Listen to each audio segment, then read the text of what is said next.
Assalamu alaikum bandiraɓe musidɓe tedduɓe yeɓoɓe Windakay TV onon kala on calminama e mbadi goktidindi en jetti Allah tigui dokkuɗen kattande e bawal ha mbawen jottaɗo eɗen gandi kala dimanche oɗo saaha heedi émission meɗen fodde taw waɗanta on ɗum ko Oumou debbo mo horfone Thilbou Mindiaye hande noon émission meɗen fodde gartaten ha joni koye campagne nde wonni eɗen gandi ko hen gonɗen taw ko ɓuuri hen hewde ɓe gandanɗa hoorema kamɓe goni candidat uji ɗi so tawi eɓe jaaha ɓe ƴewat sécurité won hen ko ɗo guittata nawa ɗumen Fouta won hen ma jaaha ha Fouta ƴeewa ɓe ganduɗa ni gandani holko woni sécurité par ce que janggani ɗum en tout cas ene nawdi doole e darde ene mbaɗi panque no mbawmi haaldirde ɗum kadi ene jogui caractére mbiye ɓaade ko noon wadde yo gar keede o mo ganduɗa ko kañum manam woni poste de candidat o joni noon ɓen ɗon ɓe ganduɗa kañumen janggani gandani ni holko poti wadde e holko potani wadde dafa hunde foof waɗi ko lawol joni noon ɓen gara kenne hen so ɓen gari kennama hen ɓen ni e koye mumen mboɗo sikki saaha eɓe mbasa miijade saabu eɓe jejjita ni campagne o kañumne koko ɓennata holno ɓe mbaɗata so tawi ko meeting so tawi koye galleji ɓe jahata so tawi koye leeɗe ɓe jahata ko kamɓe keewi yaadude o mo ganduɗa ko mbaɗowo politique o ɓe jaade muɗum so tawi ɓe jaade mum onon wonɓe caggal ɓe on dañi probléme saabu on jiyat ɓe duña yimɓeɓe won hen perguito hen gaño hen te ɓe duñata ɓe taw ne mbawi jibindema ɓe duñata ɓe taw ne mbawi keccumani laabi temedere kono ɓe ƴewata ɗum ɗo ɓe ƴewata tan kamɓe ko oɗo moɓe dewi anani de ko kilifa joni heddiɓe ɓe mbiya eɓe mbaɗa ɗumen bolle puyɗe pourtant ɓen ɗo gummi koye galleji mumen ɓen ɗo ene jogui to gummi addi ɗumen ko adduma ɗon koko ɗum addi ɗumen ɗum no oɗon poti walude jaam jaam ha tenti noon onon ɓe ponmi wiide ɓe noon wona kamɓe foof mbayi noon kono won hen en jiyat ɓe gona koye dunde yimɓeɓe ɓe gona e fiide ɓe eɓe puroɓe ɗo eɓe mbaɗa n'importe quoi ko hay goto anda fotani wonde te ɓe mbaddata ɓen ɗe ko bande en de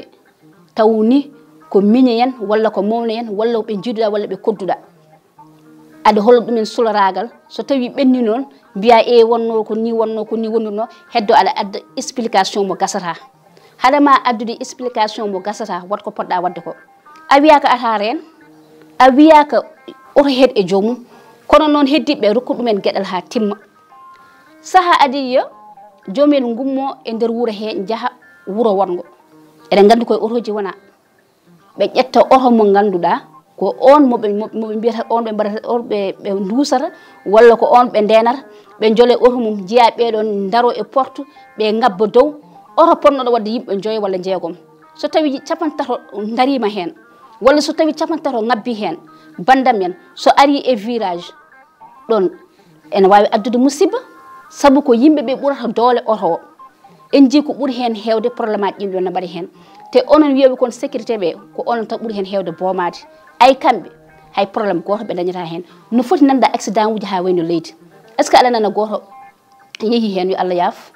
on nanata ɗum mukko walla goto gañima hen ala ko onon kay nawateɓe walla ko onon kay rewoɓe hen ɓe ko onon kewi tan dañde hen probléme aji mba on keeli mba on maayi hen mba on gañima hen mba on dañi hen caɗele te son dañi hen caɗele toɓe nawmaɗo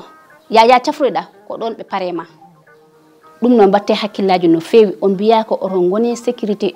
so tawi a janggani ɗum wari hen jaam mbaɗo hen seese nde wonno ko ɓuuri hen hewde wonɓe Fouta ɓe janggani ɗum ganda ɗum gandi tan ko nawdi doole mumen e darde mumen mbiya ene keede e o mo ganduɗa ko kañum woni moɓe ndenata o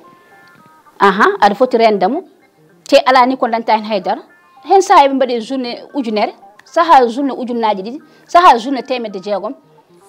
bonira hen mo gandanɗa hoorema ene wawno nafodiron ko ɓuuri ɗum judde bonodira e muɗum holko saabi par ce que a waɗani ko poɗɗa wadde ɗum ko probléme gattiren hakkillaji men no fewi onon wonɓe e sécurité ha tenti noon onon wiyoɓe kon renoɓe onon wiyoɓe ko onon keedi o mo ganduɗa kilifa woppuɓe galleji mumen ɓe oto jejjite ɓen ɗon moni kala wawi wadde ɗum organisé pewna ɗum to darna ɗum poɗɗa darna ɗum ɗo walla kaɗa to foti haddu ɗo haadu ɗon kono on jeel ɓe ƴetta cabbi joni hankkante ɓe mbayno kono yo Allah yahu ɓe mbayno kono mandelɓe ni hen saaha sa ƴeewi ni cikkata ɗum ɗo hankkante ko sabotage ɓe mbaɗata ɗum ne hen jeeya kamɓe ɗe yo mbattu hen hakkille no feewi ha tenti noon onon ɓe ganduɗa ko onon mbiyata kon candidat uji onon ƴettoɗo henne yimɓe joom doole yen ene jaaha ene piya bandiraɓe moon ene jaaha ɓe piya ɓe ganduɗa ko onon kamɓe joƴƴinta on eɓe jaaha eɓe piya ɓe ganduɗa ko ɓesguji moɗon eɓe jaaha eɓe piya ɓe ganduɗa ko hoddiɓe moɗon mbaɗeɓe limité ɓe ganda toɓe poti hadde ɓe ganda ko poti wadde par ce que kala gummiɗo galle muɗum rewema wonko saabi tagui rewdema ɗum koye wadde so tawi oɓe pro walla so tawi eɓe piya walla so tawi eɓe jandil yoɓe ƴeew ɓeɓe jandilta ɓe ko holɓe en saaha kamɓe e koye mabɓe a yiyat ɓe gaddan lifuji a yiyat hay masde courant woni ɗum ɗo ɗiɓe jogotoɗi hay ɗum kadi eɗen gandi ko probléme aji e nder guure ɗe ɗum noon yoɓe mbattu hakkille no fewi on mbiyaka oto garde kono so tawi on gardi ndewne ɗum lawol ndewnon ɗum to poɗɗo rewnu ɗum ɗo mbason fiide mbason jandilde mbason ƴettude oɗon masa teɓe masoton ɓe ko bandiraɓe moon ɓe masoton ɓe walla ɓe piyoton ɓe ko hoddiɓe moɗon kamɓene yoɓe mbattu hakkille no fewi oton jejjite ɗon to garɗon ɗo ko ɗon jeeyoɗon te ko koddiɗo ma arat hema ko bande ma arat hema ko juuɗiɗo ma mo cattiɗiɗa arat hema ɗum noon jarani ƴewde tan ɓe ganduɗa ko sécurité ji tan ene piye yimɓe ene lora ɗumen ene mbaɗa n'importe quoi ɗum kadi ko probléme no fewi ɗum noon bandiraɓe musidɓe tedduɓe ko musiba wonno debbo mo hoore fonde Thily Boumi Ndiaye gartuɗen hannde koye émission meɗen fodde koye sécurité ji ɗi ganduɗa ko leader aji ɗi walla mbiyen ɓeɓe ganduɗa ko waɗɓe candidat pour yaade ne mbaɗoya campagne ƴetta ɗumen ɗo hen nawa ɗumen Fouta walla ni ene mbasa nawde ne jaaha ƴeewa ɓe ganduɗa ko bandiraɓe mumen wonɓe toon taw machallah ko dariɓe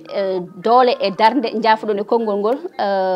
mbiya yo gar kettana ɗumen e on ɗon sécurité ɓen noon tawa ko pinanani ɗum walla janggani ɗum cikkata tan ko mbataw ko sawru tan walla ko duñƴe tan walla ko jandilde ɗum woni sécurité taw sécurité no ma janggani no fewi sa janggani ɗum kadi andu no jaaruɗa hen ɗum noon bandiraɓe musidɓe tedduɓe image joɗɗo mo jiitono ko Oumar Doro Coumé gorko Mouhamadou Hounare ha ñande wonde inchallahu rabbi e yewtere wonde